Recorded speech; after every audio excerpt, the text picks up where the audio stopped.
you very much, Lucas. How many minutes do I have? Sorry. 30 minutes. 30 minutes. Okay, I thought you said 3. Okay, great. Let me share my screen then. Can you see my screen? Yes. Okay, great. So thank you very much. It's such an honor and privilege to be a part of this amazing conference. My name is Okechukwu Effoduh, and I'm a PhD student at the Osgoode Hall Law School at York University in Canada. And so my paper is on an African perspective on answering the ethics question, who should make the rules on self-driving cars? So pretty much the outline of my presentation is going to be very simple. I would look at, why an African perspective on self-driving cars is important. That would be right after my introduction. And then I would look at who else should be engaged in the ethical rulemaking on self-driving cars. And I use else because there's a lot of literature around who is making the rules and, the ethical guidelines around self-driving cars. The fourth part of my presentation would be what other ethical constructions should be explored in the rulemaking for self-driving cars. And then finally, I would just make my conclusion. So starting with the introduction, in my paper, I start off with a poem. It's an African poem, which was written more than 25 years ago. It's written by Timothy Wangusa. He's a Ugandan, and he wrote a poem called A Taxi Driver on His Death. It is a fatalist poem that talks about this taxi driver who relies on his car for transportation and for work. That's his source of income. But then in the poem, the taxi driver is also quite worried about the fact that he might someday find himself, being killed by this car, being that he's always on the road and pretty much his entire life would be on that road. And so he sort of predicts what his future would be like. And I use this poem to start my paper because I wanted to reiterate some of the fears that people have. When we see a lot of people write about self-driving cars, they always think about what exactly is this car going to do when it meets a situation where it has to maybe crash into somebody or crash into 5 or 3 people. There's always that trolley question we see thrown around. And so there's a lot of hypothesis around what will a self-driving car do if it meets such a situation. But besides, some of these views, why I'm really focused on this work is because I wanted to look at this trending conversation about ethical rulemaking for self-driving cars. I wanted to consider 2 things. Who else should be considered when making the rules? Are there people missing when we're talking about rulemaking for self-driving cars?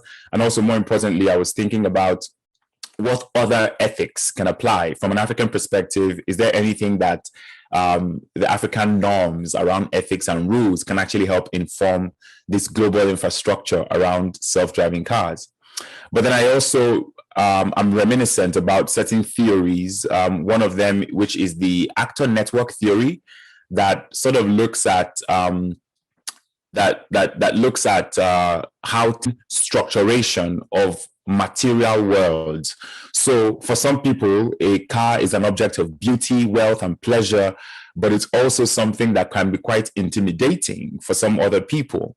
Especially for someone like a taxi driver, for example, the car is not something of beauty and wealth or pleasure. It's something of a tool for work, a tool for labor. And so when we think about self-driving cars and how artificial intelligence systems will operate within these new vehicles, it would serve different purposes for different people. The other thing is to look around the dominant narratives on artificial intelligence, which hasn't really reflected a lot of African perspectives. And so in the literature, they consider the African population as an undersampled majority. And so in all kinds of AI systems being developed and deployed, there is the need to have more African representation. So in my work, in my paper, actually, the second segment, I ask a question. I said, will these cars save us or kill us? Why an African perspective on ethical rules for self-driving cars is early, but important. So currently, there are no self-driving cars in Africa. So people say, well, why are we talking about the ethical rulemaking for self-driving cars if you don't have any in Africa. But there are certain reasons why I'm making this prescription early. The first is that African countries have the highest number of deaths from road traffic accidents worldwide. For example, for every person who dies from a car crash in Sweden, the comparison is 27 people in Zimbabwe, despite the fact that there are less cars in Zimbabwe, right? And then, of course, global road traffic deaths are responsible for claiming about 1.35 million lives in a year. Car crashes are the 8th leading cause of death for humans across all age ranges.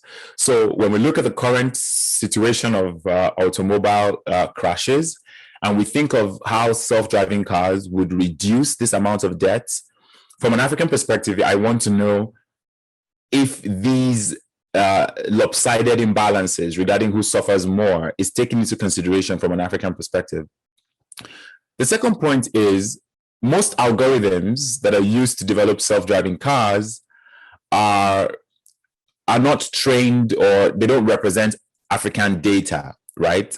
And this is pretty much a given, because you don't have like African companies develop self-driving cars, or you don't have companies abroad who develop self-driving cars using African data. And of course, the third point about little or no representation in the involvement of Africans is very clear, and there's hardly any standardization or ethical tests being carried out within the continent.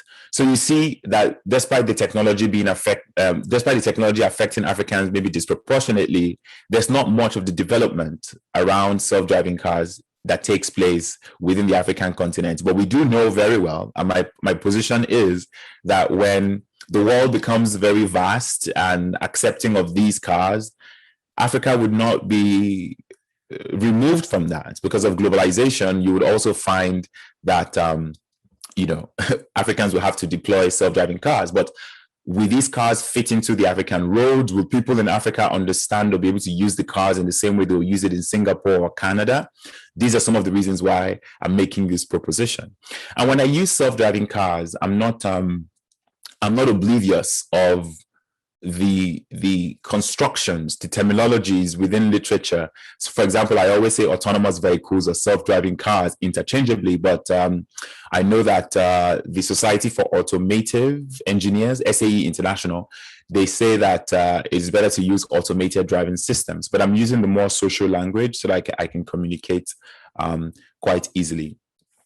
And I think the last point about an African perspective, being able to advance technology for all, is quite insightful, because there are a couple of things from African normative culture or from African ethical culture that represent certain values in rulemaking that the entire industry, both in the West and here, would definitely benefit from.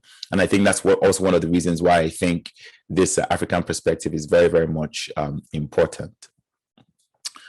According to the 2020 Autonomous Vehicles Index, I think the 5 most prepared countries for self-driving cars are Netherlands, Norway, the United States, and I think Finland and Singapore, of course.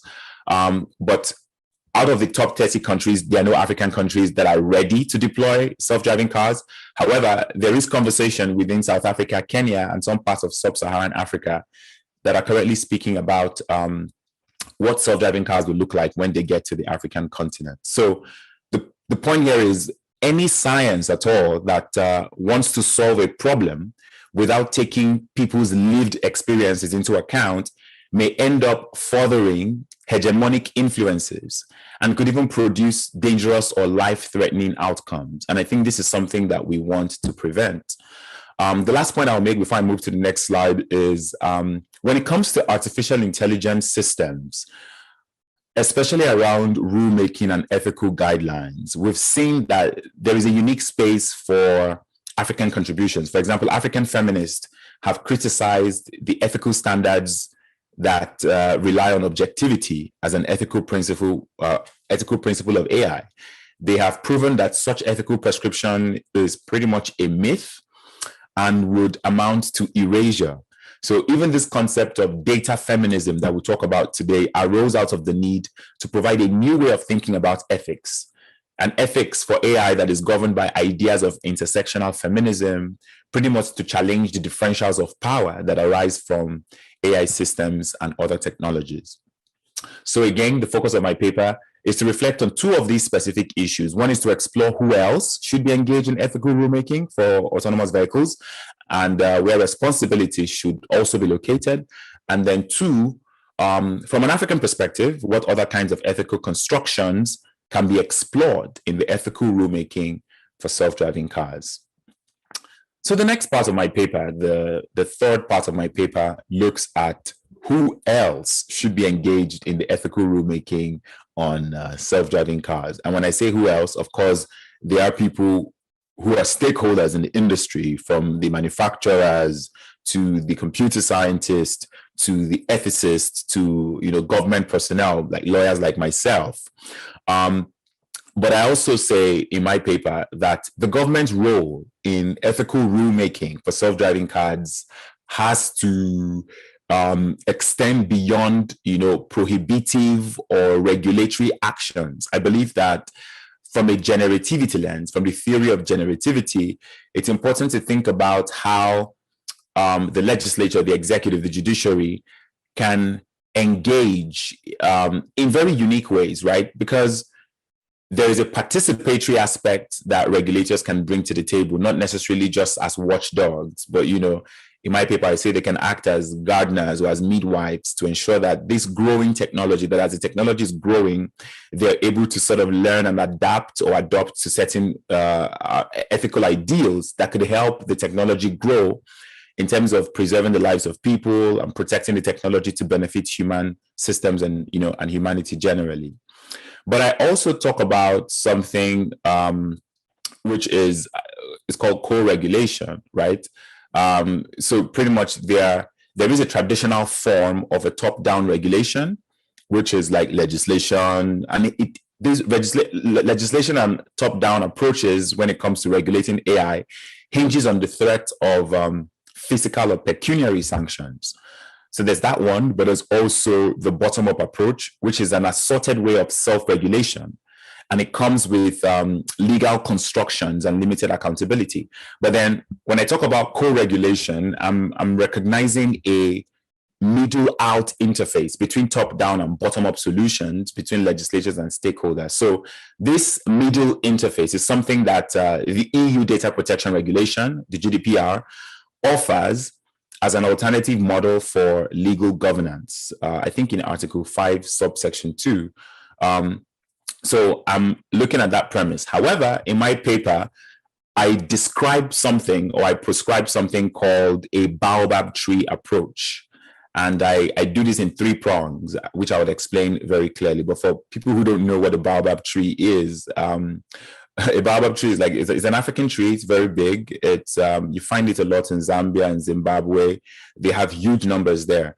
I employ the imagery of the Baobab tree here, not just because of its symbolism within Africa or its economic significance, but also I want to use it as a visual imagery of having the roots of the tree, which is facing the sky, as popularly considered. So the imagery here is just to epitomize the visible and open analogy for a foundation compared to the roots, the popular ideal, which is mostly stuck to the ground sometimes. So I'm sort of flipping the switch here to think of a new creative way to think about where do we locate regulation and how do we construct the meeting points for ethical rules around self-driving cars. So this Baobab approach that I propose comes in 3 ways. And the first proposition I make is, when thinking about who else should be engaged in the ethical rulemaking for self-driving cars, I believe, firstly, that whoever that can be held liable or responsible for any damage caused by a self-driving car, whether directly or indirectly, such a person should be involved in the decision-making process around ethics. So if it's the autonomous vehicle manufacturer or the producers of a particular motor part or the road designers, or even somebody who does like the aesthetic finishing of the car, basically any key player really, the person who programs the code, all of these individuals need to be a part of the decision-making process on ethical prescriptions too. This is because any engagement around law and ethics it's important that we can foster learning from both fields, from both computer science, from both law and ethics, but more so is to ensure that no one is a less significant player, because every person can provide relevant insights through consultation or engagement. And again, from an African perspective, people who are like taxi drivers or bus conductors or traffic wardens, cyclists, pedestrians, hawkers, really, these people might be insignificant from a Western perspective. They're like, well, who cares about the hawkers or the conductors? Maybe you don't even have that in your country, but in a place like Lagos or Lome or Lusaka, it's important to see these people as stakeholders who are going to be using the roads as well, except they will not be using the same roads that these autonomous vehicles will be using. So yes, that's the first one. Anyone who plays a role in the development process or in the deployment process should play a role in the ethical process as well. The second approach that I make within my Baobab construction is that the ultimate decision about what ethical prescriptions get programmed into autonomous vehicles, this should not be made by a single person or a single company or a single country or a single industry, right? So due to the vast number of populations and professions that are affected and will be affected by autonomous vehicles, I think that there is a strong need for multi-stakeholder engagement on the various kinds of ethical prescriptions that can be programmed into rules-based autonomous vehicles. So a rule that applies in, like, say, Singapore and Canada might not apply in Ghana or Nigeria. So you don't want to have one industry or a cluster of countries within the West deciding for all of the world around how these rules around ethical prescriptions for self-driving cars should be. And so when we talk about the knowledge production or the mobilization of ethics and AI, which is still emerging, right? It's still emerging. So there's need for a lot of collaborative partnerships. There's a need for establishing multi-level engagement, not only at the level of the UN, for example, or the EU, for example, but also the African Union. And for people who are familiar with the West African states, also the Economic Community of West African States as well. So my second approach for the Baobab lens is to see that there is an alliance that involves government, industry experts, international organizations, private sector, civil society, academia, and even local participants like road traffic unions, taxi drivers and whatnot. And then the third prong of my Baobab approach is premised on the fact that, self-driving cars and autonomous vehicles are still a budding invention. They're still nascent. They're still growing. So to figure out how to build ethical guidelines in autonomous machines is still a challenge, right? So no matter how lofty the ideas are on ethics, no matter how many values that we are able to program into an autonomous system, it is still the machine itself that would comply with the rules and laws, perhaps unilaterally engage in this difficult calculation, whether to ram itself into a wall or to crash into a human being in the face of a predicament. So I propose something called experimental ethics, which could provide valuable insight into the sociocultural and even legitimate moral standards that are not only expected, but practicable. So as we're developing this technology, let's practicalize around some experimental ethics. What ethics can be encoded by design into some of these autonomous vehicles that would not need, that would sort of come up automatic within the structure of how the system is actually built, how the algorithms and the AI systems are actually built.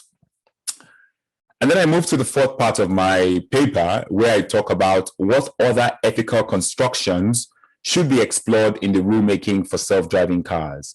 And I don't want to restate what is already existing, but I could run through some of the current ethical prescriptions that people have given. For example, in the field of public health ethics, people say that since autonomous vehicles would impact on traffic, population, and even the public environment, that it's important for the ethical guidelines to think about a public health perspective to ensure that the way that the algorithms are designed, they must think about like the safety of the people, the mobility, the legality, how these AI systems in these cars can decide quickly with complete information to ensure that people's health, is protected. There is also ethical rulemaking within computer science and engineering, and these ones rely on the theories of liability. In law, we say, okay, who bears the brunt when it comes to, is there going to be strict liability? Is there going to be negligence? Would there be a breach of implied warranty of merchantability? These are questions that we speak about when it comes to the unethical, when there's unethical manufacturing, and whatnot. There is also social ethics, which looks at the concept of expected risk, expected value, blame assignment, and also things around social pressure, which is very important. There is also the philosophical, ethical considerations around autonomous vehicles. Again, if you've been following the literature on autonomous vehicles, there's been a huge obsession with the trolley problem. And so people have said, well, even though you say that a self-driving car should choose to save the life of a little girl over a grandmother, it might seem moral, like, okay, you're protecting the life of a young one over the older one, but it's still unethical because that car will be discriminating on the grounds of age, right? And so there is need to think about design cost functions and to calculate the expected cost of crash optimization, optimizing the very lowest cost.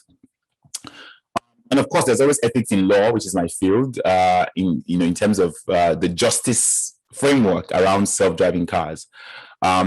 But beyond that, in my paper, I say that, yes, ethics around self-driving cars should be governable, responsible, equitable, discernible, and reliable, but ethics is not enough. And that's my proposition. My strong proposition is that we need to do a lot more than ethics. The reason is because we've seen situations where people are trying to comply to ethical standards, but they fall into ethics washing or ethics shopping. We need to create laws and rules that people can stand by and stick to. It is more stronger to rely on laws than to rely on the goodwill of the industry. And so when I say we need to rely on laws, my position is to focus on international human rights law. And I propose that as the legal framework that self-driving cars should rely on as a minimum core. In April this year, the European Commission released its proposal for an AI legal framework, the AI Act, which is brilliant. In terms of the rules, it emphasizes things like transparency, the fact that AI systems must be designed in ways that a human oversight is guaranteed while it's in use, which is great. So when we talk about accuracy and robustness and cybersecurity around these AI systems, one of the reasons why I say let us draw inspiration from international human rights norms and standards as a minimum core is because where there are no legal structures or where legal proceedings fail to address some of the issues that will come from these cars, we can actually rely on international standards, right? And we already have international standards that already give foundation for the governance in three ways. One is that it would provide a common language to frame harm and offer clear parameters for what is permissible. Number two is we already have certain principles around like accessibility or affordability within a human rights framework, which I think works. And number three is about the fact that we can use human rights impact assessment, not just for accountability purposes, but where harm has been done, there's an effective remedy that people and groups can access when it comes to relying on the human rights framework compared to just an ethical guidelines. So those are the reasons why I situate that. Mr. Okechukwu, you have 5 minutes left. Perfect. And I'm going to round up with my last 5 minutes. In conclusion, the point I make is that it's important to look at self-driving cars with the need to investigate and challenge the differentials of power that this innovation may bring. For example, ethical rulemaking on autonomous vehicles needs to be open. They need to be continuous. They need to be inclusive and collaborative, they also need to be communitarian.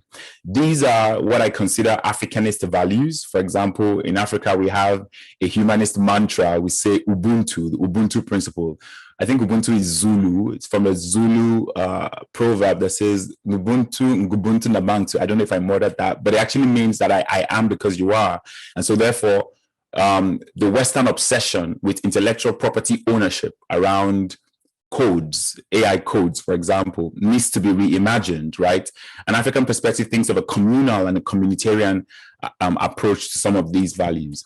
And the second point is the self-driving car industry needs to reflect on the ways that autonomous vehicles may disproportionately endanger Africans, because based on our colonial past, based on our historical past, technologies have not really favored African populations as they have favored other people.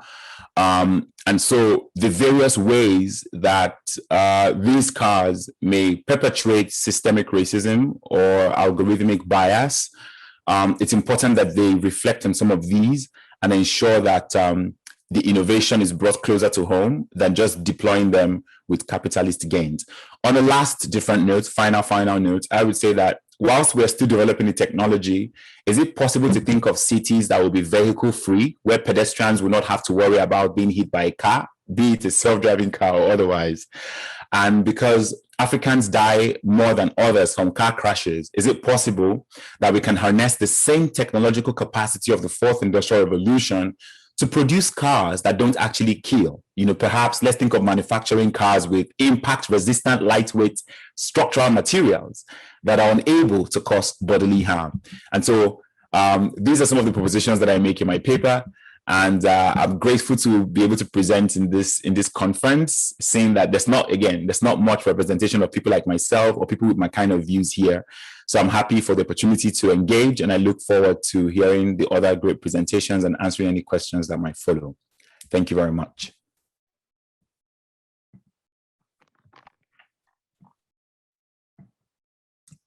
Mr. Okechukwu, we are very thankful for your presentation.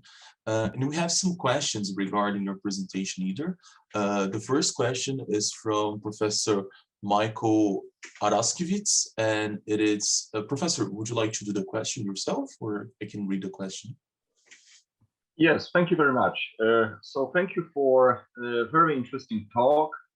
And I would have a question concerning the methodology and the ethical theory you are going to consider, because numerous contentions that you have made are similar to those expressed by John Rawls in theory of justice, like the theory of reflective equilibrium, taking into account the interests and preferences of all the stakeholders who are taking decisions from behind the veil of ignorance.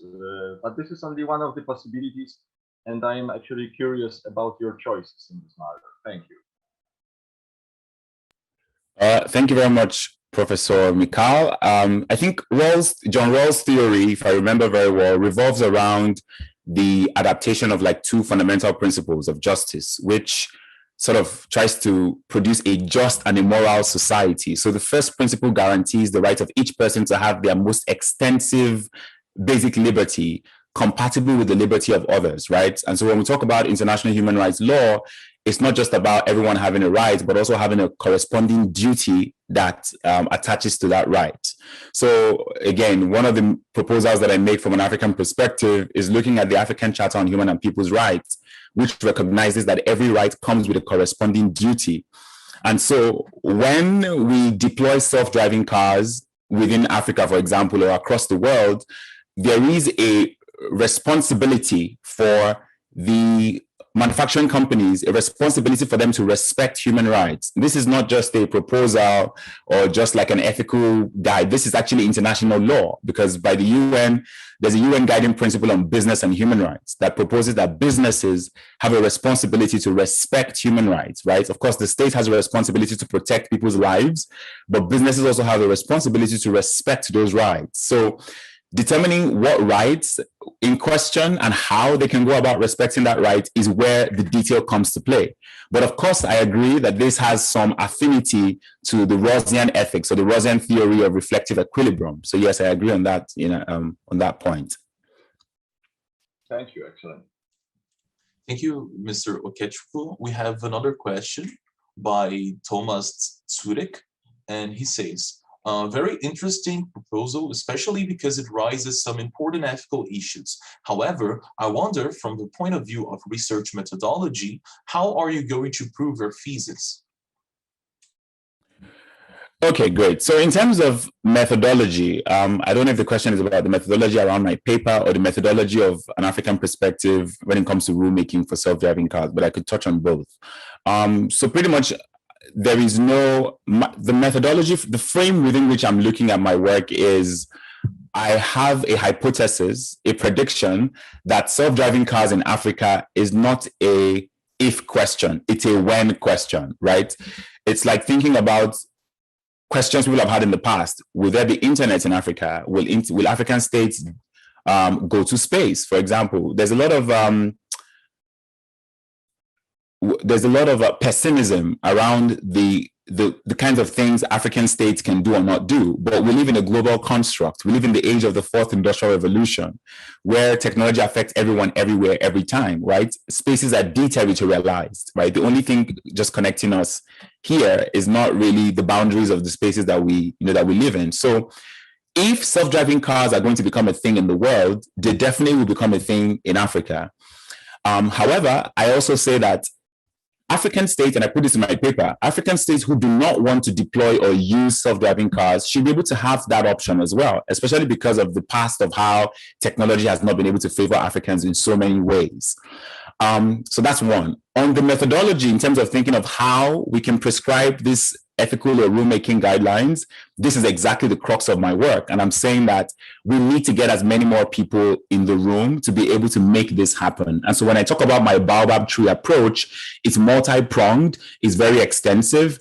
It must ensure that it gets the views of literally anyone that has anything to do with this technology, being people who are having like key roles to play, like the software designers, the people who are coding, the computer scientists, the manufacturers, up to the consumers at the very bottom of the chain, such as the drivers themselves or the unions that sort of govern the activities of these drivers, or even people like you and I, the ethicists or the sociologists who can think about some of these things, right? It is difficult, again, to get all of these people when I talk about a global town hall in my paper, but it's important for consultation to be made at various levels, especially because this technology is growing really fast, and it's going to be, most people are going to think of it in an autonomous way. So it's going to have like autonomy to do and not do certain things on our roads. And so when I talk about the Baobab tree approach, I understand it might be difficult to get all these key players into the same space, but it's important to get their views and to get their consultation here. And where that is not possible, like I mentioned, we might want to think about experimental ethics. What ethical guidelines have governed technology in the past? What worked and what didn't work?